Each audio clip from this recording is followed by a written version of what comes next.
It's a tremendous pleasure and privilege to be here with you all this afternoon. And what we'll be talking about today is not politics, even though I am currently a political candidate for political office. Let's bring the lights down a little bit. I think this will be best experienced. And there we go. See if we can work with that. Even though I am a political candidate for political office, today's talk is not a political discussion. This is a discussion about why I decided to go into politics. And it has a lot more to do with math and my background as an engineer and as a physician than anything that you'd find bandied about on the political pages of a major newspaper. So our talk today is called Food, Folks, and Funds, Agriculture, Corporate Welfare, and America's Healthcare Crisis.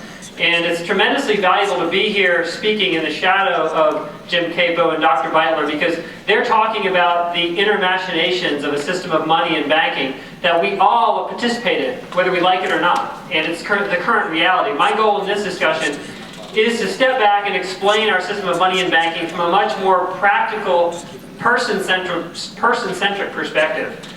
And as we start talking about agriculture in particular, I'm just going to throw a question out there for y'all to consider. What is the most important commodity in our American economy? Any takers? What's our most important commodity? I'm hearing a lot of good answers. A lot of good answers and a lot of good suggestions. Since it's my presentation, I'm going to pick the answer. And I'm going to say it's money. It's money itself. Because the money we use, the money in this case that we're compelled to use by force of law, is 1/2 of every economic transaction. Unless you're engaged in some form of barter, money is literally the most important commodity in our economy. So if we're going to talk about food, folks, and funds, we have to follow those three wise words. Follow the money. We've got to understand the funds first before we can talk about the food and the folks. So let's talk about this a little bit. Let's just set up another question to think about. What is the biggest difference between agricultural commodities, the stuff we eat, and money? Any takers on that? What's a fundamental difference between an agricultural commodity, anything, and money? One has real value. You can double the amount of money by changing the number on it. With food, you've got to have twice as much. You can double the amount of money, but just by changing the number with food, you got. Okay, Chris is on to something here. All right, so we're going to follow through on this, and then creating agricultural commodities requires something. It requires some stuff, right? You need work, you need natural resources, you need some capital equipment. You got to be lucky. You don't want to get blown over by a hailstorm or a tornado. And most importantly, it takes time. There's only so much we can do with genetic engineering and fertilizers and breeding to reduce the amount of time that it takes to turn a tomato seed into a tomato. It takes time. Now, when you look, and this is some data from the USDA, I am an engineer, so you're going to have to suffer through some graphs, but I promise these will be painless. This is good stuff here. Okay, so here we've got U.S. soybean production roughly over the past 20 years, U.S. wheat and rice and corn and soybean production over the past 20 years, and immediately when you look at these charts, you can see that over the past 20 years, there are some patterns here. Now, rice and wheat, these are agricultural staples. We eat them. Interestingly enough, we don't burn them as fuel. Really, I mean, people call Japanese motorcycles rice burners, but they don't really burn rice, right?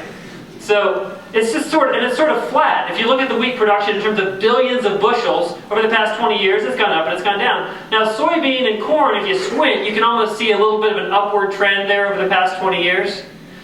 So everybody understands that we have an agricultural economy that's heavily regulated and managed by what? The federal government, exactly. We do these things called subsidies, and we say, hey, why don't we start talking about energy independence, and let's burn corn as ethanol, let's turn soybeans into biodiesel, and all this crazy stuff. And you can see the impact of that in a 20% or 30% increase in corn production over the past 20 years. But then you compare that to your grocery bills. Now, but let's step back and think. Okay, over 20 years, we saw pretty much overall flat agricultural commodities production. But creating money is fundamentally different than growing wheat or corn. Because creating money only requires a willingness to pay back the money. Oh, plus the interest that accrues over time. Anyone in here ever taken out a mortgage to buy a house? And this was my wake-up call. This happened to my wife and I took out our mortgage at the time, the Central Carolina Bank, beautiful Art Deco building in downtown Durham. We signed all these papers, a lot of threatening language in there, but I was just assured that as long as you pay your bill, no problems, you can live in your house. Okay, sounds good.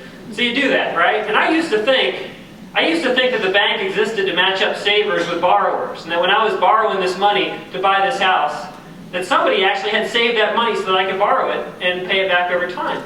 But then I came to realize that no, that's not exactly how the system works. You see, the system that Dr. Beitler was explaining from the perspective of the Federal Reserve exists, as he said, as we all know, to create money out of nothing. And the Federal Reserve is quite literally the tip of the iceberg. Because the Fed does create money out of thin air. It creates a lot of it. But the vast majority of the money that circulates and that we are dependent on in our economy does not originate from the Fed. It actually originates through our average community banks all over the country. And that's based on people going in and taking out a mortgage. Or even more simply, just using a credit card. Right? We all use credit cards. When you swipe that card, you're literally creating money that wasn't there before that goes into that Starbucks account, and Starbucks can go to their bank and say, I want the cash for that latte you just swiped your card for. That money didn't exist before you swiped that card, but you agreed to pay back that money, and if you don't make it by the grace period, you've got to pay back the money you borrowed plus what? Plus interest. So then when you think about that, you think about that like an engineer, and you just begin to wonder, all right, so if I just bought a house, and I just paid $100,000 for this house, and I took out a mortgage, but over the life of this mortgage, I'm going to have to pay $200,000 with the principal and the interest. I created that $100,000 out of nothing just by promising to pay it back, but I've got to go get $200,000. Where's that other $100,000 going to come from? Does anyone see a problem there? So the money's loaned into existence. We borrow it and create it, but then we've got to pay back more than we borrowed. So what do we do as a result, right? We call it capitalism, but it's really a mad, frenzied rush where everybody's trying to beg, borrow, steal, get a job, get a raise, get the dollars necessary to service our debts.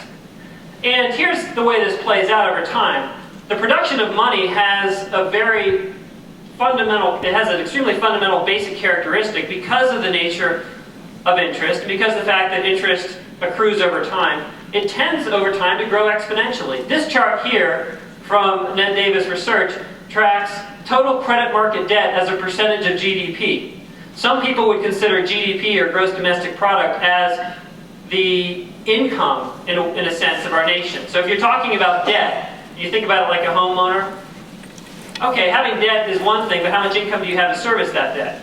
Well, when you look at what's been going on, and these numbers are hard to read, this is 1925, 30, 35, 40, and you see as you start getting into 1970, anyone remember what happened in 1971? Was that? Yeah, there was something that happened, right? There was a window called the gold window. There's this guy, Nixon, he kind of slammed it shut because we had dollars that were floating all over the world, and France said, I don't trust your paper, I want, so we kind of unpegged, we unhitched. We unhitched our fiat currency from the last vestige of the real physical world in 71, and since then, what's going on? Woohoo! That's kind of a crazy looking ride there. Who'd want to get on that ride at Six Flags? I don't know where that thing gets off, right? So, and you kind of think about this, you're like, wow, this is an interesting system. And in fact, here's a great chart that shows from 1970 through the end of 2008, just how different sorts of debt, different types of debt has been ramping up within our economic system. And you can see the blue line is mortgages, and the red line is federal debt, and the orange is consumer, but now this is per capita income. The green line is per capita income. Now that has been growing much more linearly. There's no ramp there, but you look and you sum all these debts together, and what you get is this hockey stick.